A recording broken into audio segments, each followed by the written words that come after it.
আসসালামু আলাইকুম রহমতুল্লাহি অবরকাতুহু। সম্মানিত দর্শক, প্রধানমন্ত্রীর মালয়েশিয়া সফরের যে ঝড় এবং একই সঙ্গে জ্বর, জ্বর মানে ফেভার, আর ঝড় বলতে আমরা যেটিকে কালবৈশাখী ঝড় বলি, দ্য সাইক্লন। তো এই ঝড় এবং জ্বর এই দুটোতেই বাংলাদেশ কাঁপছে। মালয়েশিয়া যারা বসবাসরত বাংলাদেশির লোকজন রয়েছেন তারা তো ভীষণ রকম খুশি। এখানে এই সফরে আমরা কি পেলাম না পেলাম বা আগামীতে কি পাবো বা না পাবো, তার চাইতে মূল ব্যাপার হলো যে এই সফরটি যেভাবে চিত্রায়িত হয়েছে, এই সফরটিকে আমরা যেভাবে দেখেছি, এতে করে বিএনপিপন্থী যারা লোকজন তাদের সবার মধ্যে রীতিমতো খুশির বন্যা বয়ে যাচ্ছে।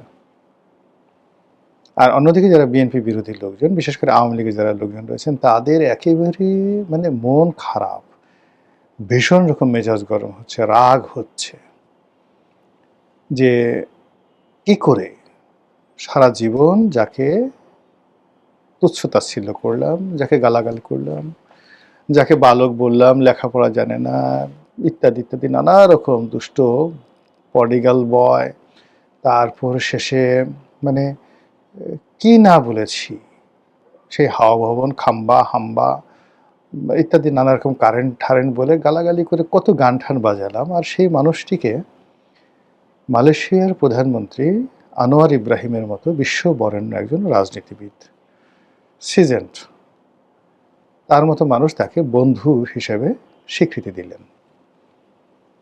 শুধু তাই নয়, নজিরবিহীনভাবে দুনিয়ার অন্য কোনো দেশের এরকম ঘটনা আমার নজরে পড়েনি। তার এই সফরকে কেন্দ্র করে তিনি এটি গান, বাংলাদেশের অত্যন্ত জনপ্রিয় একটি গান, সেই গানটিকে ব্যাকগ্রাউন্ডে রেখে আমার বন্ধু মহা জাদু জানে এই গানটি বাজিয়ে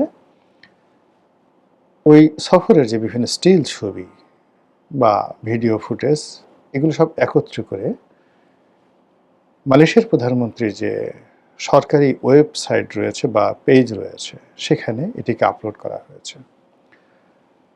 এটি কোটি কোটি বার ভিউ হচ্ছে এবং পুরো ইন্টারনেট জগতে ভাইরাল হয়ে পড়েছে।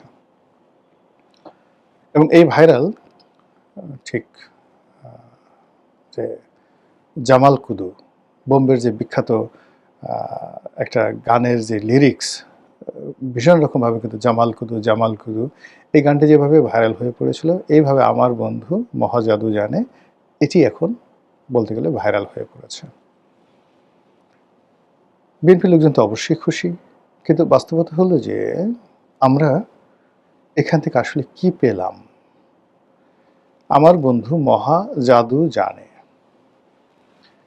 এটিকে যদি আপনি পজিটিভ অর্থে ব্যবহার করতে চান, তাহলে আপনি বলতে পারেন যে তার সম্মোহন ক্ষমতা, পাগল করার ক্ষমতা, আকর্ষণ করার ক্ষমতা, মুগ্ধ করার ক্ষমতা এত বেশি, এতটা নাটকীয় যে যারা দেখে তারা রীতিমতো জাদুর কবলে পড়ে আমরা যেভাবে সম্মোহিত হই, কোনো কিছু চিন্তা করার ক্ষমতা থাকে না, জাদুকর যা দেখায় আমরা সেটা বিশ্বাস করি। তো ওইরকম তারেক রহমান সাহেব তার মালয়েশিয়া ভ্রমণে তার ব্যক্তিত্ব দ্বারা, পোশাক দ্বারা, ড্রেস কোড দ্বারা, তার ফ্যামিলি যে সৌজন্যতা, তার স্ত্রীর সৌজন্যতা, সব মিলিয়ে তিনি এরকম একটা মুগ্ধতা তিনি ছড়িয়েছেন, যেটি আনোয়ার ইব্রাহিম এবং তার স্ত্রী, তার পরিবার এবং তার যারা পরিষদবর্গ রয়েছেন, মন্ত্রী মিনিস্টার, সবাই রীতিমতো পাগল হয়ে গেছেন।